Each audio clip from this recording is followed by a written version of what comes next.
Bem-vindos ao Baú do Trader. Nesta sexta-feira 13, eu propositadamente deixei para fazer o vídeo somente aí na própria sexta-feira, porque aquele pregão de quarta-feira, dia 11 de outubro, foi simplesmente désolé.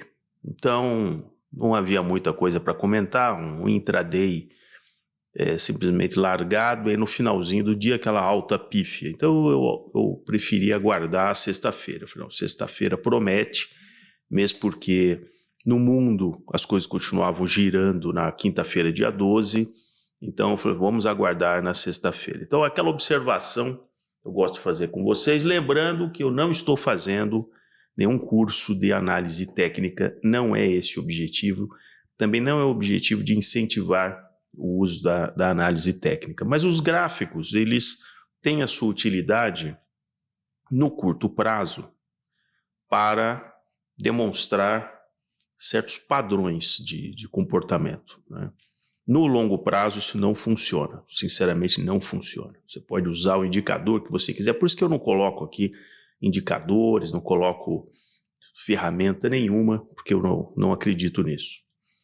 Agora, no curto prazo, ele ajuda a entender o contexto, o que está acontecendo. Eu havia dito já há algum tempo que até o final do ano seria muito difícil que aparecessem notícias boas, né? Por uma série de motivos. Eu não estou nem considerando a parte internacional. Lembro que eu já havia colocado, falei, olha, estou fazendo uma análise do cenário nacional. Na hora que nós sobrepusermos o cenário internacional, aí a coisa afunda muito, muito mais.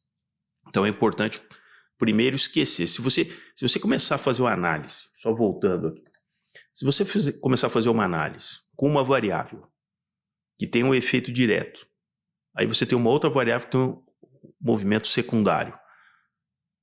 Só que de repente, não necessariamente elas estão em fase, que a gente diz, né? Ou seja, ambas estão numa fase de alta, ou uma está numa fase de alta, outra está numa fase de baixa, ou o inverso, certo? E aí depende muito da magnitude de influência que isso possa ter. Então, fatores internos podem ser preponderantes em relação a fatores externos, e fatores externos podem, em algum momento, ser preponderantes em relação a fatores internos. Nesse momento, fatores externos vão começar a ser preponderantes em relação a fatores internos. Mas isso não estava acontecendo semanas atrás. Então, ao analisar aqui a situação no Brasil de notícias no âmbito fiscal e dados da economia real, não é ler PIB do passado, que vai dar 3% só por causa do agronegócio, que é uma média de vários setores, aí você tem medidas que são muito imperfeitas com relação aquilo que efetivamente acontece. Não é à toa que o IBCBR do Banco Central ele passa a seguir uma metodologia, vocês sabem que mais focada na economia. Vocês sabem que inclusive eles coletam dados que vêm das próprias instituições financeiras. O próprio pagamento dos antigos boletos, né? Boletos de compensação bancária, separando as empresas pelos seus segmentos, já era na veia um dado antecedente de, por exemplo, arrecadação de impostos, aquecimento de um determinado setor, nível de crédito, e endividamento e assim por diante. Só pelos boletos ou pelo fluxo de pagamentos que o Banco Central capturava vindo isso das instituições financeiras, né? Então, só para dar um exemplo de que o PIB ele tem uma metodologia bastante própria, não se abandona a metodologia do PIB simplesmente porque a série histórica é de dezenas de anos e você teria que passar a reconstruir, então, olhando daqui para frente com uma nova metodologia. Por isso que eu acho que ainda está muito arraigado, mas esse evento, principalmente desse ano, isso vai ser estudado por gente séria, por acadêmicos que estudam essa questão macroeconômica com profundidade, e eles vão perceber que essa medida ela está totalmente defasada da realidade. E qual que é o problema? O problema é que ao você divulgar, por exemplo, um PIB de 3% em 2023, isso é um falso positivo. Na estatística a gente chama de falso positivo, porque ele te dá uma falsa impressão de que está tudo bem, está tudo bem. E aí você pode tomar decisões erradas com base numa premissa que simplesmente tem uma leitura do passado e com muitas características particulares, como simplesmente o agronegócio subiu tanto no primeiro trimestre, e você contaminou isso para todo o resto do ano. Então, agora voltando então aqui ao nosso bom e velho gráfico aqui, né? Uma das coisas importantes é a análise sempre da magnitude de uma recuperação face a tudo aquilo que, por exemplo, caiu. Então, você já percebeu o que eu quero dizer. Então, se nós voltarmos aqui em agosto de 2023, estou pegando sempre em agosto, quando eu já comecei a alertar, falei assim, olha, daqui para frente, depois que voltou, né, em agosto, o judiciário e o legislativo, segura meu pai, porque realmente o estrago que esses caras fizeram, porque julho ficou calminho, porque não tinha um ruído que vinha nem do legislativo e nem do judiciário. O judiciário pelo ativismo judicial e o legislativo pela inépcia, tá certo? Então são esses dois fatores. Mas veja o ponto, eu já tinha comentado com vocês, é muito importante analisar a magnitude, seja dos picos e seja dos vales, né? Das baixas. Então veja, ó, pico em agosto aqui, depois nós temos esse outro pico aqui, e agora temos esse pico nanico aqui. E as baixas, por outro lado, estão ficando cada vez mais profundas. Então, vocês percebem que isso aqui é um canal de baixa? Né?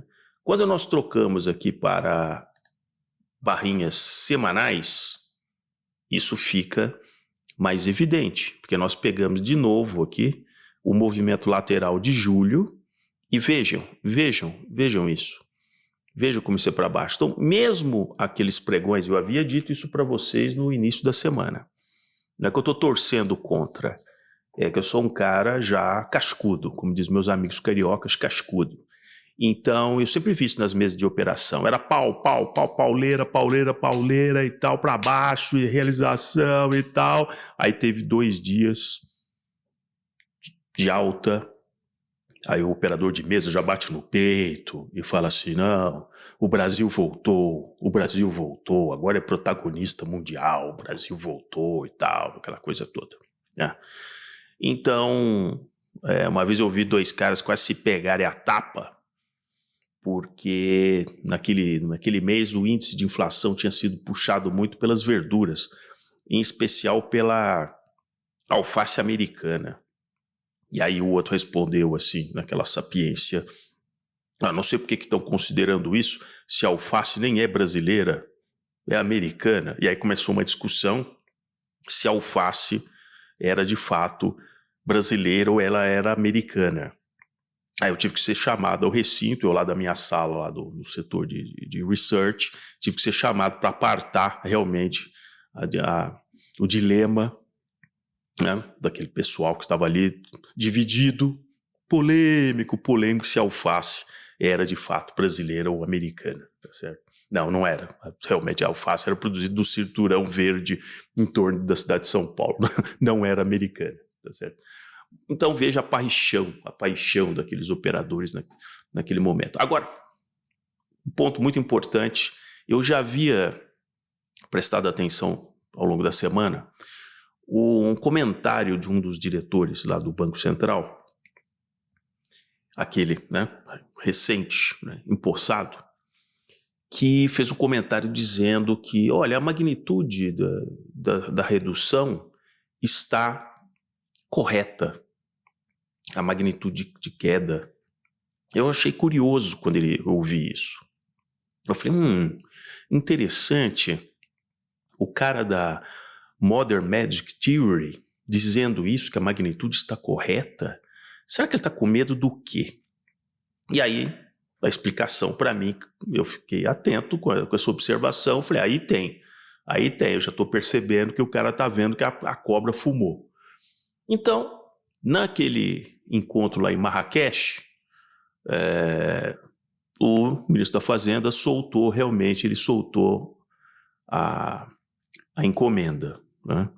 Porque ele ouviu que num evento público, o presidente do Banco Central fez algumas afirmações com relação à magnitude da queda da Selic.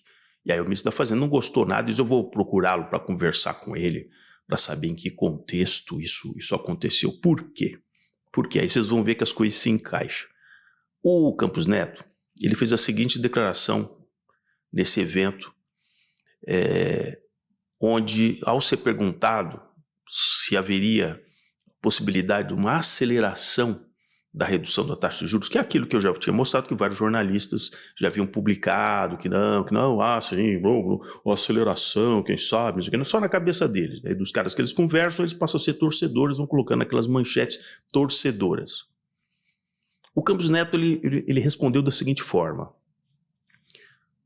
existe uma maior probabilidade da redução da taxa cair para 25 basis points do que acelerar para 75 basis points. Entendeu a sutileza da resposta? Daí a preocupação do ministro da Fazenda. E isso explica por que o outro diretor já tinha dito, não, acho que a manutenção ela é adequada. Por quê? Porque ele já ouviu ali dentro uma certa discussão que talvez seja até considerada a possibilidade de reduzir. Então, por isso que ele passou a dizer, não, a redução de 50 bases, vamos continuar com 50 bases,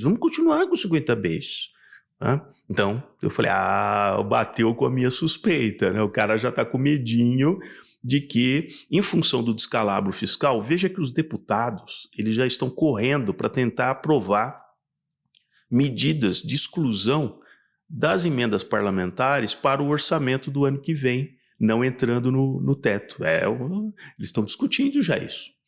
Por quê? É o medinho, de novo, né, de que havia um arroxo muito grande nas contas públicas e eles não vão ter, num ano de eleição, a sua verbinha. Então é isso, meus caros. Estou fazendo todo um contexto para vocês, que é muito mais importante do que simplesmente você ficar olhando o gráfico.